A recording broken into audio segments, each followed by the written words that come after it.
சிறப்புரையாற்ற பாட்டாளி மக்கள் கட்சியினுடைய தலைவர் மரியாதைக்குரிய அண்ணன் ஐயா டாக்டர் அன்புமணி அவர்களை அழைக்கின்றோம்.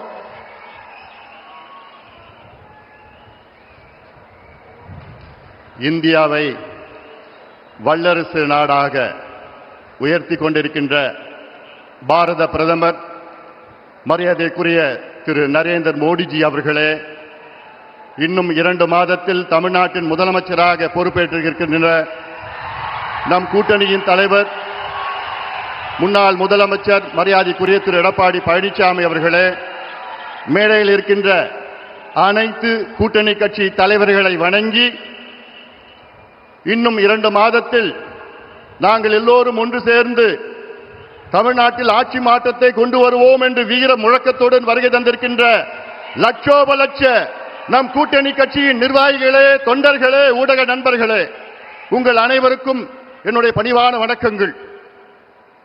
தமிழ்நாட்டில் திமுக ஏன் மீண்டும் ஆட்சிக்கு வரக்கூடாது, தமிழக மக்கள் ஏன் திமுகவுக்கு மீண்டும் வாக்கு போடக்கூடாது என்று பல காரணங்கள் இருக்கிறது.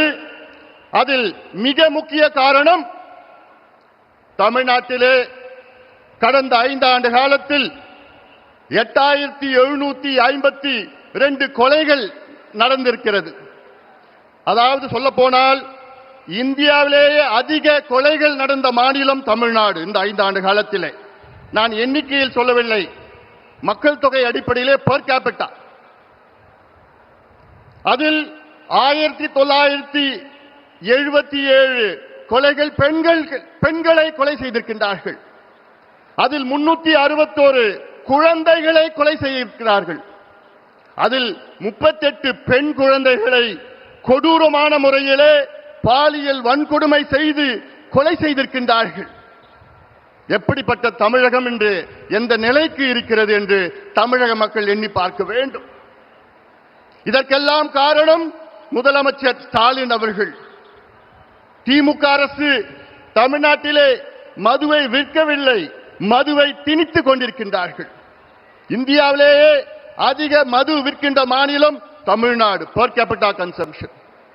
இந்தியாவிலேயே மதுவால் அதிக சாலை விபத்துக்கள் நடக்கின்ற மாநிலம் தமிழ்நாடு.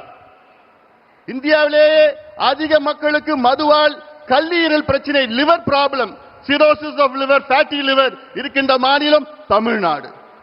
அதை பற்றி எந்த கவலை, எந்த அக்கறை இல்லாத ஒரு முதலமைச்சர் ஸ்டாலின் அவர்கள்.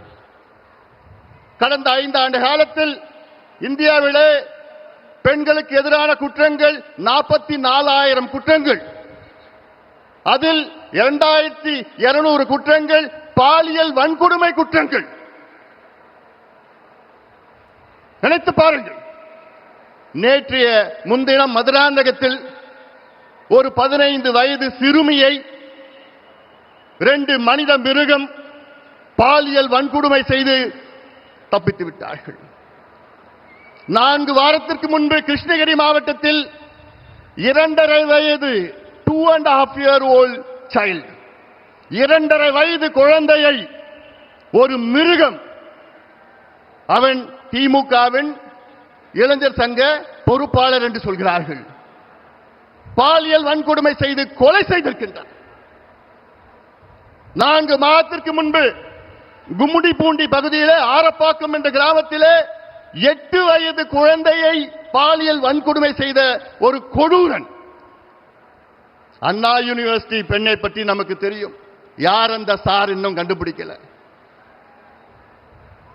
கோவை விமான நிலையத்திலே ஒரு பெண்ணை 3 கொடூரன் பாலியல் வன்கொடுமை செய்கின்ற மாநிலம் தமிழ்நாடு. வெட்கக்கேடு அதெல்லாம்.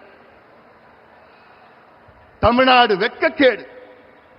அதற்காகத்தான் நான் சொல்கின்றேன். ஆனால் இவ்வளோ கொடுமைகள், பெண்களுக்கு எதிரான குற்றங்கள், பாலியல் வன்கொடுமை நடக்கின்ற நேரத்திலே சொல்வார்கள், அந்த காலத்திலே ரோம் எரிகின்ற நேரத்திலே அதனுடைய மன்னர் நீரோ பிடில் வாசித்தார் என்று.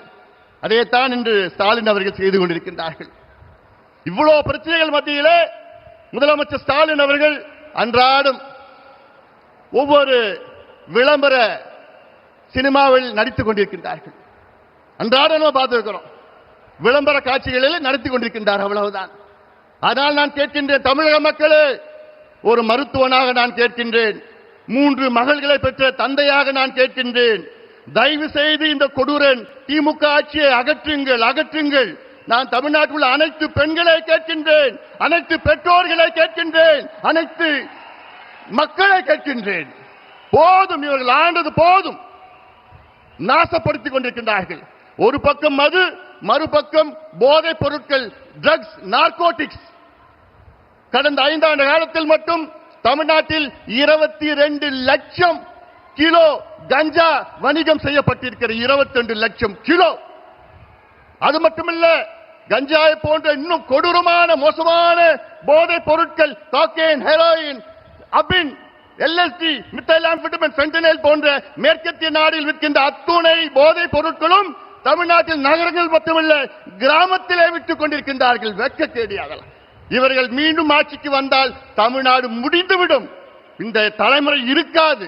அந்த ஆதங்கத்தில் தான் நான் சொல்கின்றேன், தமிழக மக்களே, ஒரு ஆட்சி மாற்றத்தை கொண்டு வாருங்கள். ஒரு பக்கம் கொலைகள், மற்றொரு பக்கம் தற்கொலைகள். தமிழ்நாட்டில் 5 ஆண்டு காலத்தில் விவசாய பெருமக்கள் நமக்கு சோறு போடுகின்ற கடவுள் 3280 விவசாயிகள் தற்கொலை செய்திருக்கின்றார்கள். மன்னிக்க கூடாது, மன்னிக்க மாட்டார்கள் விவசாயிகள். தமிழ்நாட்டில் உள்ள அனைத்து விவசாய பெருமக்களே, உங்கள் பாதங்களை தொட்டு நான் கேட்கின்றேன், நீங்கள் திமுகவை அகற்றுங்கள், விரட்டி அடியுங்கள். அத்தனை விவசாய பெருமக்களும் நீங்கள் முடிவு செய்யுங்கள். நாங்கள் உங்களுக்கு நல்லது செய்வோம். மத்தியிலே நம் ஆட்சி, மாநிலத்திலே நம் ஆட்சி. நம் கூட்டணிக்கு வாக்களியுங்கள். நம்முடைய முதலமைச்சர், வருகால முதலமைச்சர் எடப்பாடி பழனிசாமி அவர்களை தமிழ்நாட்டின் முதலமைச்சராக, ஒரு விவசாயியை முதலமைச்சராக கொண்டு வாருங்கள், வாருங்கள் என்று உங்களை பணியோடு பாசத்தோடு கேட்டுக்கொள்கின்றேன். மண்ணை கொள்ளடிச்சாங்க, மலையை கொள்ளடிச்சாங்க, மரத்தை கொள்ளடிச்சாங்க, திருச்சியில கிட்னியையும் கொள்ளடிச்சிட்டு இருக்கிறாங்க. இந்த திமுக நீங்க மன்னிக்க கூடாது. தமிழக மக்களே, தயவு செய்து நான் கேட்கின்றேன், இந்த கொடூரமான மக்களுக்கு எதிரான, பெண்களுக்கு எதிரான, குழந்தைகளுக்கு எதிரான இந்த மோசமான கஞ்சா ஆட்சி, சாராய ஆட்சி, ஊழல் ஆட்சியை, திமுக ஆட்சியை அகற்றுங்கள், அகற்றுங்கள், அகற்றுங்கள். எங்கள் கூட்டணிக்கு வெற்றியை கொடுங்கள், வாய்ப்பை கொடுங்கள் என்று உங்களை பணியோடு பாசத்தோடு கேட்டுக்கொண்டு நன்றியோடு அமர்கின்றேன். வணக்கம். அடுத்ததாக தமிழகத்தினுடைய முன்னாள் முதலமைச்சர், தேசிய